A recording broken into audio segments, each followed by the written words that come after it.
Welcome back to the channel, guys. So today we'll be studying about Arthur Jensen's theory of intelligence. तो अर्थर Jensen के बारे में हम थोड़ा सा पढ़ लेते हैं कि ये एक प्रोफेसर थे यूनिवर्सिटी ऑफ कैलिफोर्निया में। एंड इनको माना जाता है कि इन्होंने साइकोमेट्रिसिस पे बहुत ज़्यादा काम किया है। एंड साथ ही जो रेशियल डिफरेंसेस हैं उनके ऊपर इन्होंने बहुत ज़्यादा स्टडी करी है अमंग द इंडिविजुअल्स। इनका मेजर जो प्रोपोनेंट वर्क था वो हेरिडिटी पे था, और जो नेचर वर्सेस नर्चर डिबेट थी उस पर इन्होंने बहुत फोकस करा है। साथ ही 400 से ज़्यादा साइंटिफिक पेपर्स इन्होंने पब्लिश करे हैं अलग अलग जर्नल्स में। एंड मतलब इन्होंने सबसे ज़्यादा पर्सनालिटी ट्रेट्स और इंटेलिजेंस पे काम किया है। तो अर्थर जेंसन जो थे इन्होंने अपनी स्टडी को बिगिन करा था जब पहली बार एक स्टूडेंट ने इनसे क्वेश्चन किया था। उस स्टूडेंट ने ये चीज़ नोटिस करी कि आईक्यू स्कोर्स पे जो ब्लैक स्टूडेंट्स हैं वो थोड़ा कम स्कोर कर रहे हैं as compare to the white ones. तो उसके मन में ये चीज़ आई तो उसने अर्थर जेंसन से पूछा। एंड कहीं ना कहीं वहीं से उनकी स्टडी स्टार्ट हुई, जहाँ पे उन्होंने ये चीज़ खुद भी नोटिस करी कि जो ब्लैक स्टूडेंट्स हैं they were performing better in social settings, but कहीं ना कहीं अकेडमिक सेशंस में या अकेडमिक स्कोर्स के मामले में वो कहीं ना कहीं लो स्कोर्स कर रहे थे। ठीक है, तो उनका एक स्टडी निकल के आया एंड जो उन्होंने एक तरीके से कंक्लूजन निकाला वो यही था कि कहीं ना कहीं एक डिफरेंसेस रहते ही रहते हैं आईक्यू स्कोर्स के।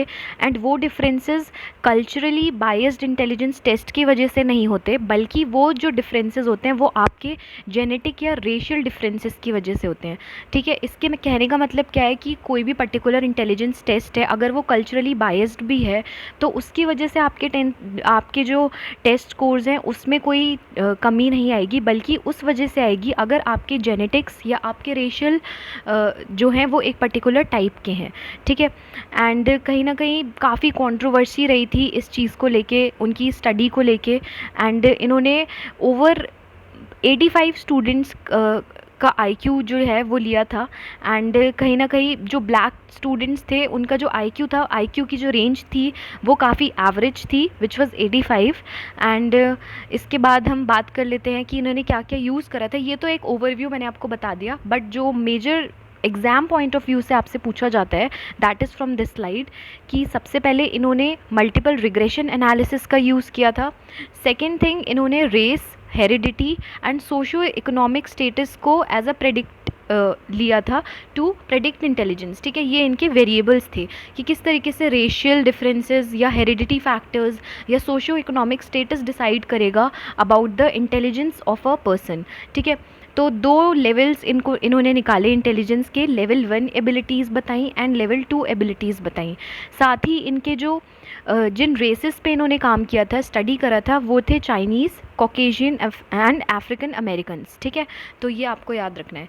एंड इनका जो रिज़ल्ट निकल के आया था वो यही था कि 80% इंटेलिजेंस जो है वो हमारा जेनेटिक्स से आता है एंड 20% इंटेलिजेंस हमारा इन्वायरमेंट से हमें मिलता है या हम सीखते हैं। ठीक है, अब एक बार ये देख लेते हैं कि लेवल 1 और लेवल 2 एबिलिटीज़ क्या क्या होती हैं। ठीक है, लेवल 1 एबिलिटीज़ जो हैं ये हमारे स्पीयरमैन के जी फैक्टर की तरह होती हैं।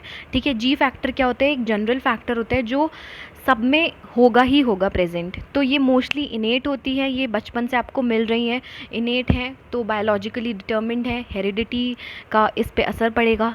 सिंपल कॉग्निटिव फंक्शंस आते हैं इन लेवल 1 एबिलिटीज़ में, और कोई रेशियल डिफरेंसेस इसमें देखने को नहीं मिलता है।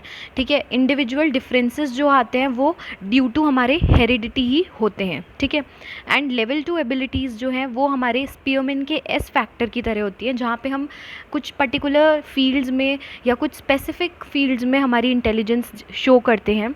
तो ये कहीं ना कहीं हमारी इनेट नहीं होगी, ये हमारी लर्नड होती है फ्रॉम द एनवायरनमेंट।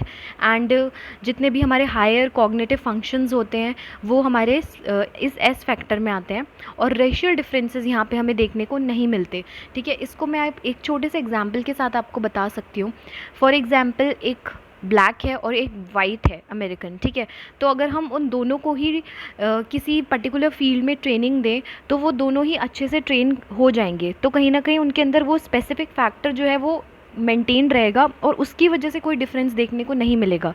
बट अगर हम बात करें कि उन दोनों में क्या ऐसी चीज़ है जो एक में ज़्यादा है और एक में कम है, या एक बंदा किसी भी पर्टिकुलर चीज़ को बहुत जल्दी सीख जा रहा है, वहीं दूसरा बंदा उसी चीज़ को सीखने में थोड़ा टाइम लगा रहा है, तो कहीं ना कहीं उसका जो जनरल फैक्टर है उसमें कहीं ना कहीं डेविएशन है, और इसी वजह से वो डिफरेंसेस दिखाई दे रहे हैं। ठीक है, तो इंडिविजुअल डिफरेंसेस हमारे हमेशा हेरिडिटी की वजह से आते हैं या लेवल 1 एबिलिटीज़ की वजह से आते हैं, एंड लेवल 2 एबिलिटीज़ में हमें कोई रेशियल डिफरेंसेस देखने को नहीं मिलते।